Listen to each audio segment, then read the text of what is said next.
लो जी, मेरे पोते ने भी चाय पीते पीते मुझे पिक्चर का टिकट पेश कर दिया। कहने लगा, ये पिक्चर आपको देख के आ गया है, मैं लौट कर आऊंगा। मैंने कहा, अरे कहते यहीं लगी है जनकपुरी में, जाके देखो। उसके बाद में दम होता है, मैं मानता हूँ। अगर वो कोई बात कहता है तो दद्दा को उनकी बात माननी पड़ती है। पिक्चर देखने का निमंत्रण था तो चले गए।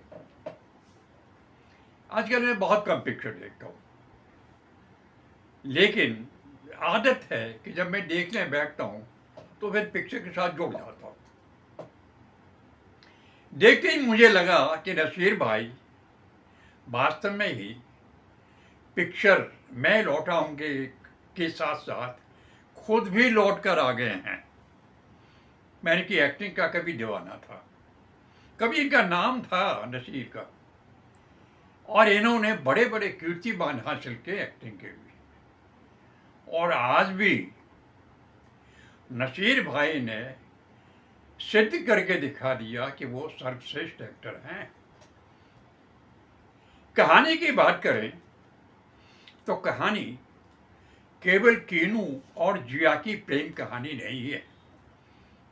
कहानी उन सबकी कहानी है जिन्होंने विभाजन की जंग में हिस्सा लिया। देश टूटा, उस टूटन के साथ में कितने लोगों के साम्राज्य उजड़ गए, अनुमान नहीं। ऐसे परिवार भी थे जो उजड़े और कभी बसे ही नहीं। कुछ ऐसे लोग थे जो लौटे ही नहीं। कहानी इतनी दमदार है, इतनी प्रासंगिक है कि दर्शकों को बांध के जोड़ के बिठा के रखती है पूरे समय तक। किरदार की बात करें, एक्टिंग की, नसीर का तो कोई जोड़ है नहीं। नसीर साहब ने तो एक एक भावना को, एक एक विचार को, एक एक संवाद को चुन चुन कर हमें दिया। जैसे पर्सनली हमें बता रहे हो कि मैं अभी हूं और मैं अभी भी इफेक्टिव हूं। आनंद आ गया। जहां तक सरबरी बाग का है, जब कीनू का जो जिया की एक्टिंग जिन्होंने की है, मैं उनको एक्टिंग की दाद दूंगा कि उन्होंने कहानी को, कहानी के दुख को दर्शकों के साथ जोड़ दिया, एकाकार कर दिया। लगता ही नहीं कि वो जिया का किरदार जी रही हैं, साक्षात जिया ही लगती है। इतना दम है एक्टिंग। दोसांझ भाई ने छा गए वो तो पर्दे के ऊपर। दादा का और पोता का क्या रिश्ता होता है, जब अभी मैं बता रहा था, उन्होंने सिद्ध करके दिखा दिया। बहुत अच्छा, बहुत अच्छी एक्टिंग की है और रोल बहुत अच्छा है। बाकी तक सभी किरदारों ने साधुवाद मेरा कहानी को कंधों पर उठा लिया है और दर्शकों को साथ लेकर चलते हैं, एक पल भी कभी खाली नहीं छोड़ते। अभी मैं थोड़ी सी वक्त की बात करूंगा। ये जो वक्त होता है इतना बेरहम होता है कि पलछन में होनी को अनहोनी कर देता है और अनहोनी को होनी कर देता है।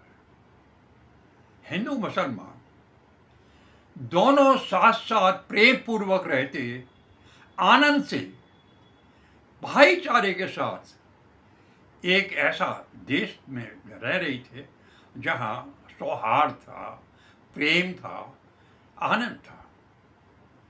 अचानक ही ऐसा विष उगला किसी ने कि दोनों एक दूसरे के जाने दुश्मन हो गए। मारधाड़ शुरू हो गई, नृशंस हत्याएं शुरू हो गई और यहां तक पराकाष्ठा पार हुई कि आंखें बंद हो जाती हैं देखते देखते।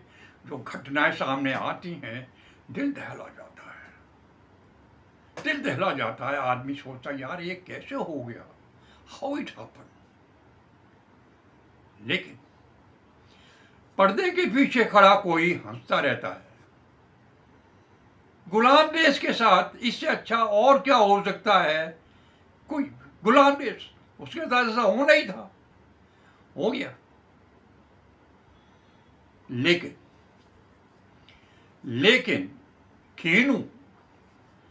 खीनू को अभी सब कुछ याद आ रहा है कि उनको तड़प रहा है। सरगोदा को नहीं भूलता।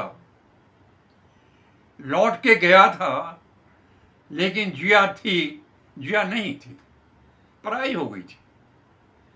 लेकिन सरगोदा की याद है, आज भी जिंदा है। सरगोदा में जिए प्रेमिल पल आज भी वहीं बैठे हैं,